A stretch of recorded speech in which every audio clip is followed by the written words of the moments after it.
So if you haven't heard this news by now, I'll break it to you here. New World has been delayed again, this time until the spring of 2021. We got this news from a blog post on their official website. So they say, with our August 25th launch approaching, we have been scrutinizing our feature list, taking input from our alpha audience, and listening to what they enjoyed or didn't. When we examined the feedback we received over the last several months from our alpha audience, we saw that players like the game and they would like to see more of it. In particular, we want to ensure the most dedicated players have plenty of middle and end game experiences as they venture through a Turnum, which is a good thing that they're at the very least currently aware of, because end game is pretty much a major portion of most MMO players' experience with these games, and yeah, it should absolutely be a focus. They then go on to say, as a result, we will be changing our launch date and correspondingly our final beta test to spring 2021. And then they wrap up by saying, we will be providing a special opportunity for our beta sign-up, pre-order customers, and the alpha testers to play the full game of New World in its current state for a limited period of time starting on August 25th. So just to recap, they've been listening to alpha feedback.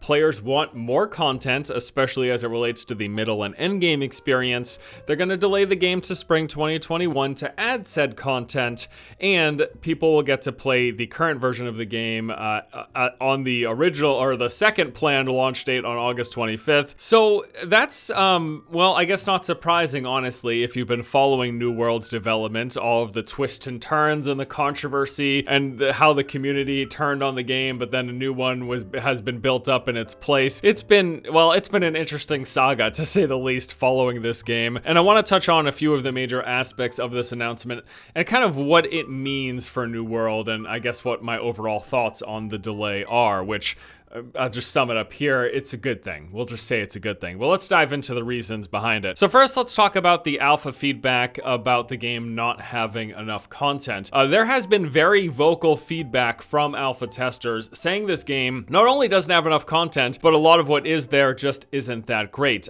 Anywhere you look, on any of the official YouTube videos, people just covering the game, like some of the content I've done, if you check on Reddit or any social media post, there's inevitably an alpha tester saying, hey, I don't care, I'm breaking the NDA, this game has issues.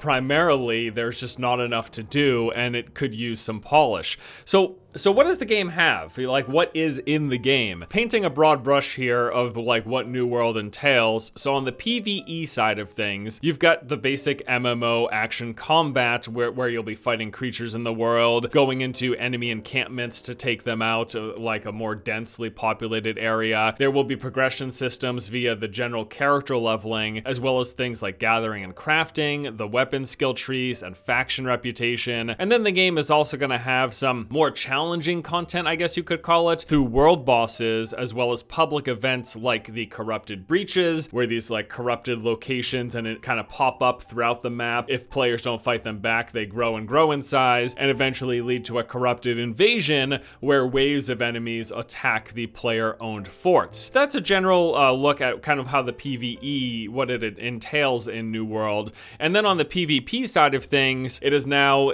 kind of siphoned into the scheduled territory wars with 50 players fighting 50 players for control of a fort, as well as the influence race that leads up to the wars, which I haven't actually touched on much in my personal coverage on this game, but basically leading up to the process of a war taking place for a fort and a territory, other factions in the game will be fighting against each other, basically completing tasks or quests in PvP in scenarios to have the right to declare war and fight the current faction that owns a fort. I think I explained that right, but yeah, basically there's scheduled wars and then the PvP quest and goals that lead up to those scheduled wars. So what doesn't New World have? Well, for PvE players, the biggest, I guess, gripe so far has been that there's no traditional MMO endgame. And yes, they are calling this game an MMO, but it doesn't have like the dungeons and the raids. And that's, I think, a big concern for PvE fans, because that provides this kind of these goals, these difficult challenges to try to overcome, and as well as these repeatable PvE scenarios with which you can acquire resources and gear.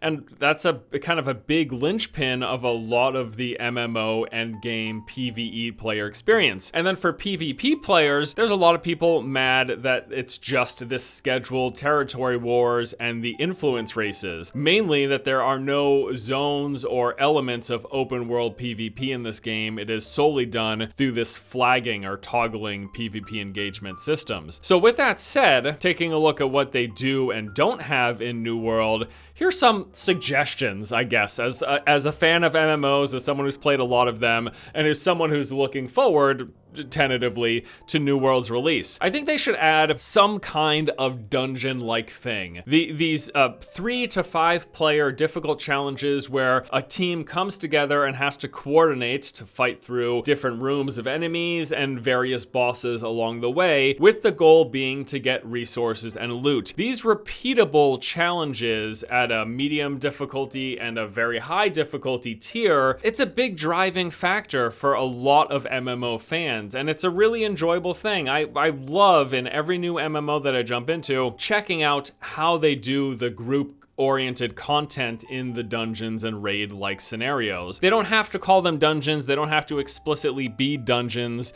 but something like that. These really challenging mini journeys that you can go through with a group of players. I'm not just talking about banding together and walking into an open world encampment or fighting a single world boss. Again, like a mini journey that you do with other players that rewards you at the end. I think it's an important aspect to MMOs, at least it has been in my experience. I also think that there should be more open world events. Again, as of now, we know about the world bosses. There'll be some semblance of those. Corrupted breaches and the invasion. I think there should be more. I also think it would be cool, as someone who's personally been jumping back into Diablo 3 to play the seasons and really enjoying that process. Maybe they could add a Diablo Rift style system. I'm just shooting the shit here. I don't know. It might be not a great fit, but I think it would be cool to see more systems like what Diablo does in a Rift, and I think Path of Exile has a similar Rift style system in it, where these kind of procedurally pieced together endless progression things that you can go through. I just think that type of content I think is really engaging and really gets me coming back over and over again to try to push the difficulty level and go higher and higher and get better and better rewards. I would love to see that in more third-person action games. I don't necessarily know that it fits into New World, but I'm just throwing out ideas here. And then finally, for the PvP crowd, I know not everyone likes this style of gameplay, but I think they should add a full open world constant PvP zone. There's a lot of great stuff and so many dynamic elements that happen in open world PvP games. I'm not saying that New World has to go back to being entirely that, because I know a lot of people don't enjoy it, but I think if you added a single zone that was full on PvP all the time, that had something to do with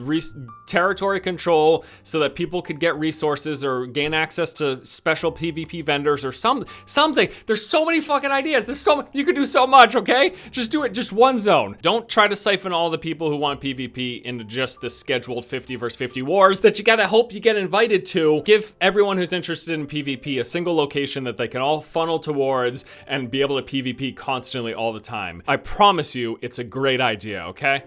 So that's what the game has, and some of the stuff that I think would be a good idea for them to add. I also want to say in general, I feel like the gameplay from what we've seen could use a bit of polish. You take a look at some of the recent gameplay videos, and things look like a little stiff, not quite as fluid as I would hope, and I think that this extra time, not releasing until the spring, is a good thing. More time to polish and fine-tune the game and all of its elements is fantastic. I will say though, on a positive note, I think the sound design is really on point. Like, check out some gameplay from that recent Mine MMO video that was uploaded.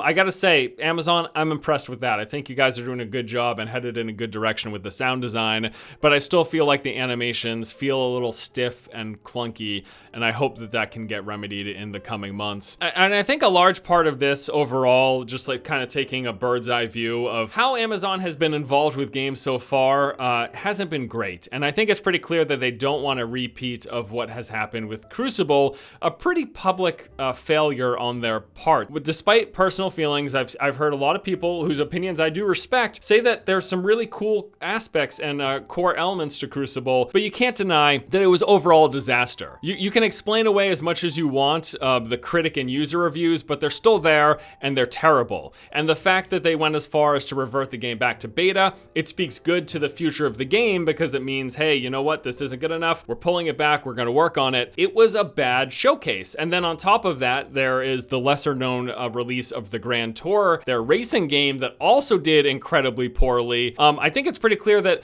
Amazon Game Studios does not want to further tarnish their reputation. Now, I haven't really touched on this in prior videos, but I just want to make this point clear.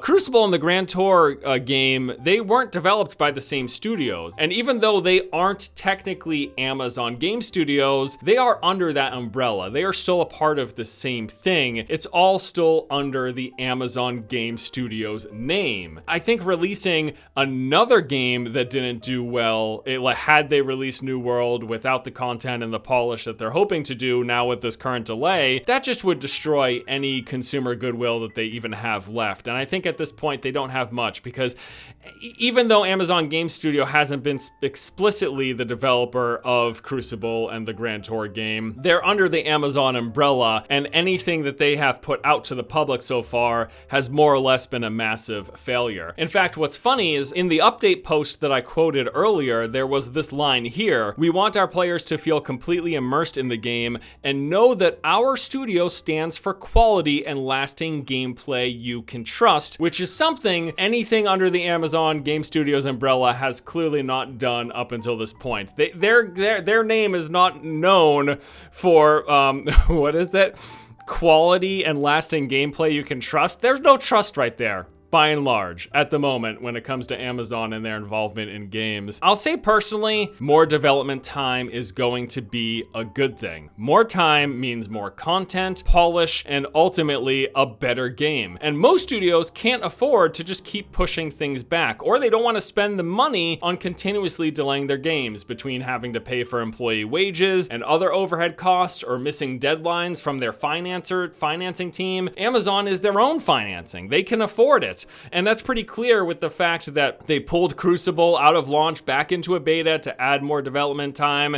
They canceled Breakaway altogether, and New World has seen continued delays. It's pretty clear to me from everything that's going on that Amazon is trying to kind of rebuild their reputation from their poor first impression when it comes to developing or publishing games. Their involvement in games in general hasn't left a good taste in players' and consumers' mouths. They're trying to change that. It seems pretty obvious. With that said, even though their track record hasn't been great up until this point, I wish them the best of luck. I hope they can turn their name around, and I hope they can release...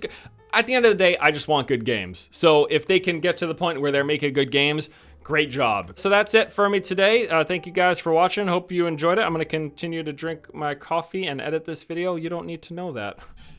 All right, well, that's it for me. Thank you guys for watching. I'll see you next time. Tschüss. Yeah, I'm practicing my Deutsch, okay? Nein, I don't know that. What can I say? What can I say in Deutsch? Ich komme aus Deutschland. Ja? And I don't know German, so isn't that fucking something, huh?